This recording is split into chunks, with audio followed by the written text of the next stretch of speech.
Very good evening. This is Mervin, Assistant Professor, Department of Agricultural Engineering, Sri Shanmugha College of Engineering and Technology. Today we're going to discuss about the topic called open channel flow. An open channel flow with a free surface exposed to atmospheric pressure, pipe flow under hydraulic pressure. Some of the applications areas of open channel flow. The open channel flow which can be used in irrigation system, drainage and flood control, river and stream engineering, hydropower generation, water supply and distribution, wastewater and sewer system, design of hydraulic structures. Some of the field applications of open channel flow: agricultural irrigation channel, agricultural field drainage, river engineering and flood control, water shed and runoff management, farm pond and water harvesting structures, canal and drain maintenance, aquaculture and fish farming, rural and semi-urban drainage system, on-farm water management. So see, these are some common field applications where this open channel flow can be used, effectively used. Let me go with this today's presentations. The learning objectives today: the types of channel, types of flow, velocity distribution, discharge through open channel. Open channel is a flow which has a free surface and flows due to gravity. The pipe not flowing full also fall in the category of open channel flow. In open channel, the flows are driven by the slope of channel or rather than the pressure. Here the open channel has been classified into two types. One is about natural channel, another one is artificial. Natural, it has irregular or it does not have a defined shape and boundary. Example is river, hillsides and estuaries. Artificial channel, it has a defined pathway or defined cross sections. Example is about the channel. Next, there are classifications between difference between open channel and pipe flow. Flows due to gravitational force mainly due to pressure.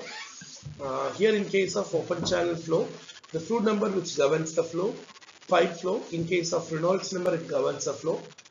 Here in case of open channel flow, if the Reynolds value is less than 500, then we can say laminar flow. If the Reynolds number is greater than 2000, then we can say turbulent flow. If the Reynolds number lies between 500 to 2000, the flow is transition.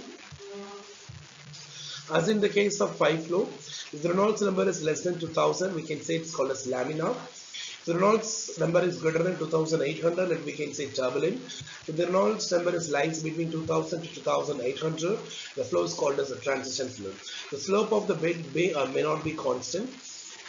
In case of open channel, as in the case of pipe flow, it's like a pipe flow is nothing, cross sections are same or uniform. So here the slope of the bed is constant. Here the cross sections may or may not be constant.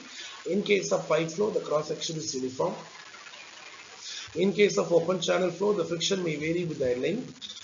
In pipe flow, the friction depends upon the material of the pipe as well as the type. Next, we'll move on to the types of open channel. So natural, artificial, open channel, closed, that means a covered channel, prismatic and non-prismatic.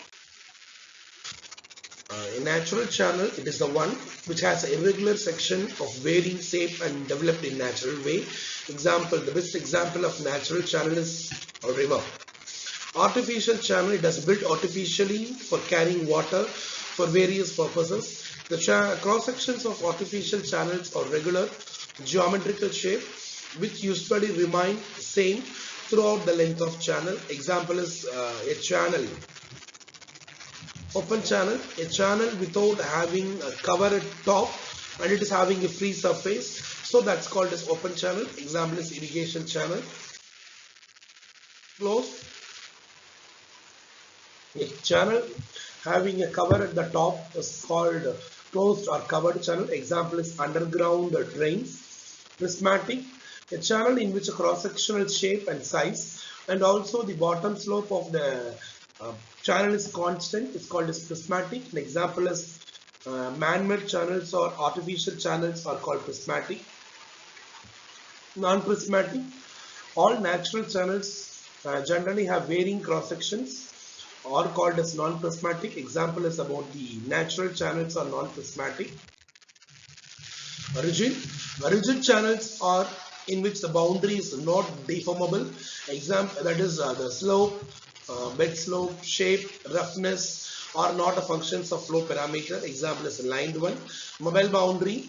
Mobile boundary channels are those in which the boundary deformations due to fluid flow. The deformations of the boundary occurs due to continuous erosion and deposition of the sediment.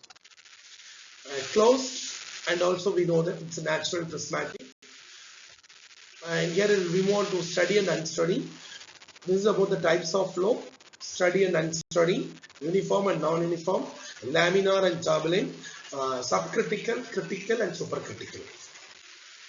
Here in case of steady flow, the flow properties such as depth, discharge, it is not changed with respect to time. And whether in case of unsteady flow, the flow parameters are changes with respect to time. In case of uniform flow, the same, the flow parameters like depth, slope, cross-sectional area, velocity remain constants over the given length of channel. As in the case of non-uniform flow, here in the case of parameters are changes from one channel to another. So this is about the picture represents the gradual varied flow. In case of gradually varied flow, the changing depth in the flow, it takes gradually along the length of flow. In rapidly varied flow, the changing depth takes place very suddenly. Here in case, before the increase in depth, the flow is uniform. When it starts to increasing the depth, it is non-uniform, and it is coming down and then again forms the uniform flow. Especially if the variation occurs due to addition or subtraction from the same fluid flow, is called a spatially varied flow. And this is the some examples of a rapidly varied flow as well as spatially varied flow. And next we'll move on to classifies of flows according to open channel based on fluid number. Based on fluid number, we are classifying the channel. If the fluid number value is less than 1, it is subcritical. If the fluid number value is greater than 1, it is supercritical. If the fluid number value is equal to 1, it is critical.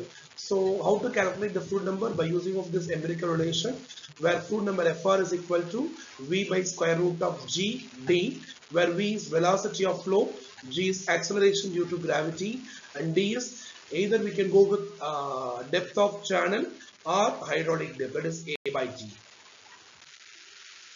Now let me move on to the velocity distribution. The velocities always vary across the channel because of friction along the boundary. The maximum velocity is usually found below the water surface. I have just given the examples of velocity distributions over and shear stress distributions in an open channel. The figure A shows a velocity distribution throughout the cross section for a rectangular channel, and the section B, that is figure B, shows the shear stress distributions on a wetted perimeter for a trapezoidal section. Some of the important definitions: the depth of flow, the vertical distance between the free surface and the bed of channel is called depth of flow. Top width of liquid which is exposed to the atmospheric pressure. So for example, that I have given a trapezoidal channel, the top width is B plus ND, that is B plus 2 ND. Wetted cross-sectional area is the cross-sectional area of the flowing section. Wetted area for rectangular section is BD. For trapezoidal is B plus ND into D. Then it is nothing but side slope of the trapezoidal channel. Perimeter, it is the length of channel boundary which is in contact with flowing water. Wetted perimeter for a half circular section is, the full section is 2 pi r, half is 2 pi r by 2, that is pi r.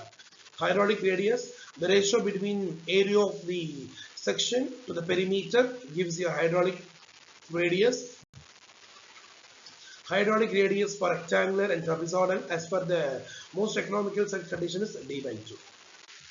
Hydraulic depth, that is ratio between area and top width.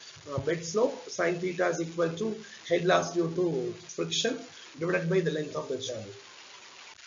So next we'll move on to how to calculate discharge through open channel. Let we have the four equations. Using this four equation, we can able to calculate the discharge. One is about Chassis, second one is Manning's, third one is Basin's formula, fourth one is Cotter's formula. With respect to this four discharge formula, we can able to calculate the discharge through open channels.